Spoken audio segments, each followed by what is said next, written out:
Bom dia! Iremos apresentar nosso trabalho de conclusão de curso com o tema Identificação Humana por meio da Rugoscopia Palatina, revisão de literatura, e ele foi composto por eu, Beatriz Brunelli, Shayla Moro e Paula Carolina, sob orientação do professor Sávio Pereira.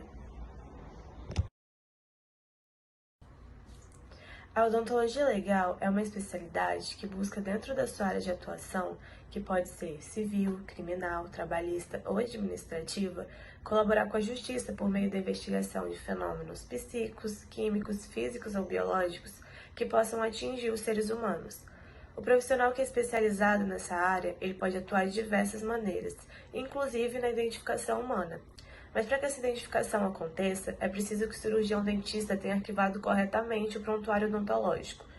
O prontuário odontológico ele é um registro de trabalho que foi realizado durante a fase de tratamento do paciente e ele pode conter ficha clínica, anamnese, fotografia intraoral, modelo de gesso, encaminhamento, odontograma e vários outros. Por isso é muito importante que o cirurgião dentista tenha arquivado corretamente todos esses trabalhos que foram realizados.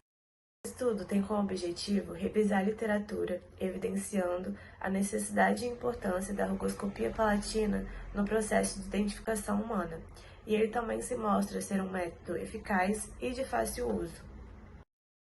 A identificação humana é uma das principais atividades desenvolvidas pela odontologia legal, e, de acordo com França, é o processo que leva à determinação da identidade de uma pessoa, fazendo-a diferente de todas as outras e igual somente a ela mesma. Assim, o conceito de identificação pode ser definido como um processo através do qual chegamos à identidade de um ser humano, partindo da comparação de determinados parâmetros e procurando semelhança entre os dados previamente registrados. Para que um método de identificação seja considerável ou aplicável, o mesmo deve seguir alguns princípios, e ele se divide em dois tipos de fundamento, os biológicos e os técnicos.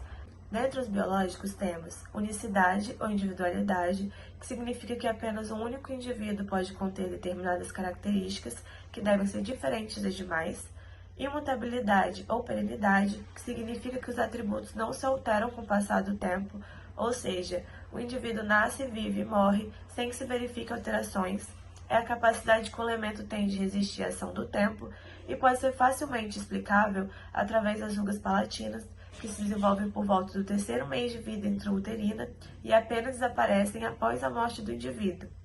Já em relação aos requisitos técnicos, temos a praticabilidade, que é a obtenção dos registros, que deve ser fácil, de baixo custo e viável, e classificabilidade, que significa que os dados devem ser obtidos de forma que os identifiquem e possam ser arquivados segundo uma ordem lógica e assim ser facilmente consultado. Dentre as técnicas científicas mais rápidas e seguras que temos no meio da identificação humana, temos o DNA, que são amostras de sangue, suor ou saliva, a datiloscopia, que é o processo de identificação humana por meio das impressões digitais, e o exame dos arcos dentais, pois fornece informações essenciais devido às suas particularidades. Rugosidades palatinas. O que são e suas funções? A arcária dentária, ela possui alguns benefícios na hora da identificação. E um deles é a alta resistência à temperatura e à decomposição, tornando-se um método de identificação muito eficaz. Algumas informações podem ser obtidas através dessas rugas, que são encontradas na região anterior do palato duro. Elas são conhecidas também por terem a funcionalidade na hora da identificação de uma pessoa. Essa imagem, ela representa a anatomia do palato. O ponto A é a papila incisiva, o B as rugosidades palatinas e o C é a ráfia palatina mediana. Características das rugas palatinas. As rugas palatinas, elas se desenvolvem durante a vida intrauterina e elas permanecem na mesma forma e na mesma posição durante toda a vida do indivíduo. Nenhuma variável ligada a essas estruturas é igual entre as pessoas. Mesmo sendo gêmeos monozigóticos, é possível encontrar uma variável entre elas. E nada é capaz de modificar essas rugas, nem mesmo a presença de doenças, traumas e agressões químicas. Elas resistem ao processo de decomposição até 7 dias pós-morte. Função das rugas palatinas. Elas auxiliam no processo de sucção dos bebês, facilitam o transporte de comida através da cavidade oral, auxiliando assim na deglutição. Ajudam o processo de mastigação, tanto na parte da trituração dos alimentos, tanto na parte que previne que os mesmos sejam expulsos inadequadamente da boca.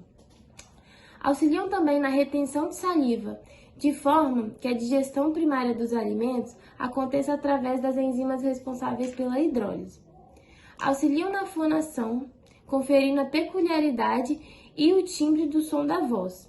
As rugas palatinas, elas auxiliam a dispersão das ondas sonoras em diferentes direções. Elas também servem de referências nos modelos de gesso, de forma que elas conseguem determinar a migração dentária em casos que o indivíduo vai fazer um tratamento ortodôntico. Auxiliam também pacientes que possuem problemas fonéticos em situações de utilização de uma nova prótese. Análise e registro das rugas do palato. As análises das rugas palatinas podem ser realizadas de diferentes maneiras, como a inspeção oral, que é um método simples e de baixo custo, porém, possui como desvantagem a dificuldade de futura análise. Outro método é a obtenção de modelos de estudo, que é o método mais utilizado, pois permite a exata reprodução das rugas, sendo obtido com fácil manuseio através de uma moldagem com material hidrocolóide irreversível de preferência, e posteriormente resultando em um modelo de gesso. Outros métodos também pouco utilizados são a calgoguroscopia, que ela é complementar à fotografia e é feito um rugograma em papel acetato com lápis preto, permitindo a ampliação e a sobreposição das rugas. Tem também a estereoscopia, sendo uma técnica pouco utilizada também.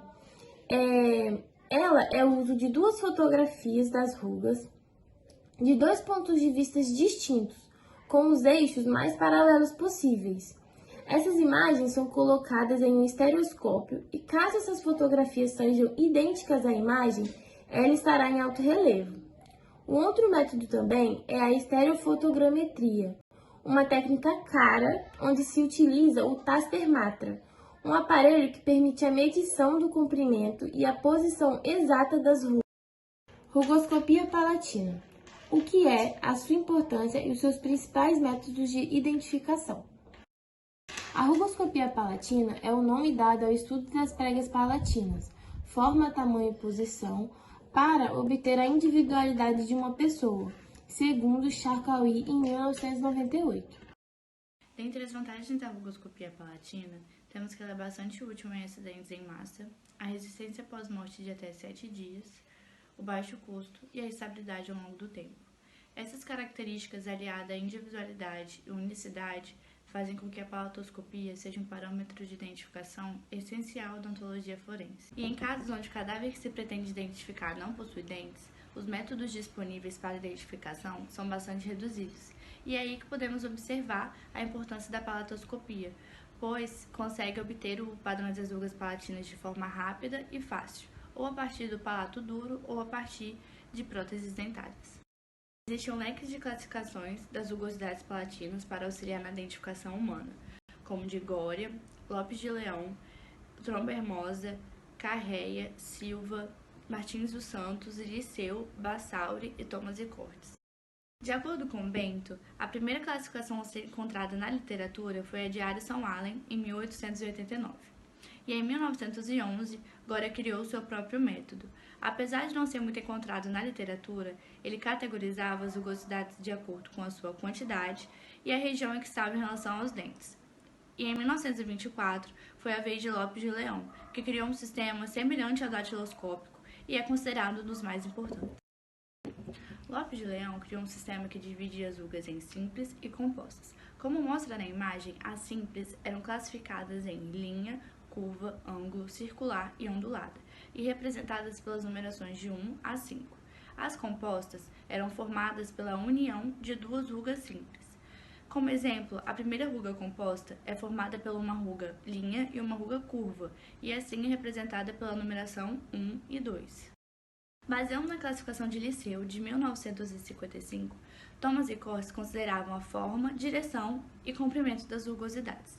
Em relação ao seu comprimento, foi dividido em 3 tipos: as primárias, que eram maiores ou iguais a 5 milímetros, as secundárias, que eram de 3 a 5 milímetros, e as fragmentadas, que eram menores ou iguais a 3 milímetros.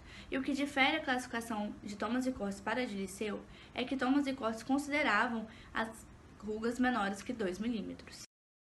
E em relação à sua forma, foi dividida em 4 grupos: curvas, onduladas, retas e circulares, e representadas pelas numerações de 1 a 4.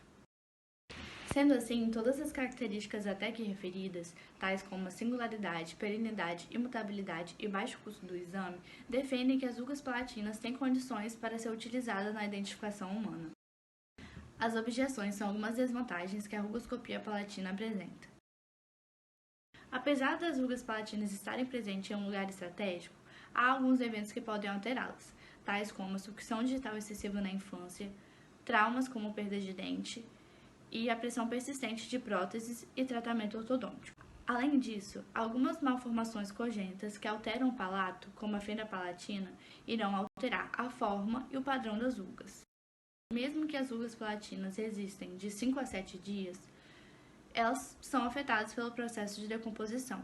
E em caso de decomposição avançado, este método é excluído e não pode ser utilizado. O mesmo acontece em cenas de crimes. Sendo uma das limitações mais importantes, existe a possibilidade de falsificação das rugas palatinas, podendo assim considerar alguns dados antemorte enganosos. Recordando um relato de caso de Egito de 1955, onde foram adicionadas rugas palatinas nas próteses totais com a finalidade de melhora da fala de alguns pacientes. E também, o fato deste método não apresentar um sistema universal e sim um leque de classificações é considerado um ponto negativo. Material e método. Trata-se de uma revisão de literatura com coleta de dados a partir de fontes secundárias, por meio de levantamento biográfico. Os trabalhos foram selecionados de acordo com a sua compatibilidade no que se refere à estrutura e metodologia. Foram pesquisados artigos publicados nos últimos anos referente a apresentar a utilização dos métodos da odontologia legal para a identificação humana.